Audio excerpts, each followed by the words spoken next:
Joseph in Egypt. From servant to prisoner to governor.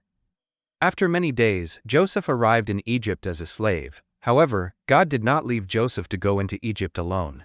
Angels prepared the way for his reception. Potiphar, an officer of Pharaoh, captain of the guard, bought him of the Ishmaelite merchants. Potiphar left all that he had in Joseph's charge, and because of him, he had no concern about anything but the food he ate. Now Joseph was handsome in form and appearance.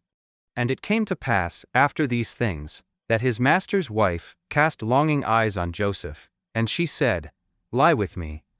But Joseph refused and said to his master's wife, "Look, my master does not know what is with me in the house, and he has committed all that he has to my hand. There is no one greater in this house than I, nor has he kept back anything from me.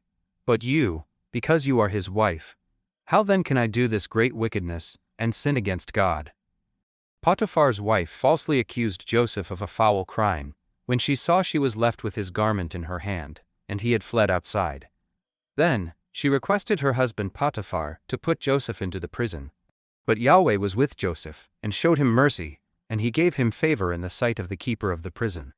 Joseph did not sink in despair, for he had faith in God, and he was cheerful, kind, and helpful. Soon, because of Joseph's faithfulness and honesty, the keeper of the prison put Joseph in charge of all the prisoners. God had turned even this misfortune into a blessing.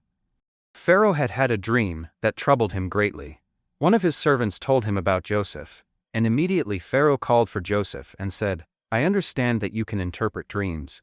Joseph answered, "Of myself I am not able to do it, but God will give Pharaoh a good answer." Pharaoh said that in his dream, 7 nice fat cows came out of a river.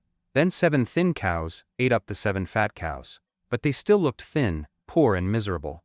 Then Joseph said to the king, "Your dream means there will be 7 very good years, followed by 7 very poor years. The king should appoint someone to store much food in the 7 good years." Right away the king appointed Joseph, and made him the second most powerful ruler in Egypt. God had not forgotten Joseph, but Joseph didn't forget God either. Joseph knew that he was a stranger in a strange land, separated from his father and his family. He relied on God continually, and he performed joyfully all the duties of his office, as ruler over the land of Egypt, with faithfulness and thankfulness. See Genesis 39-41.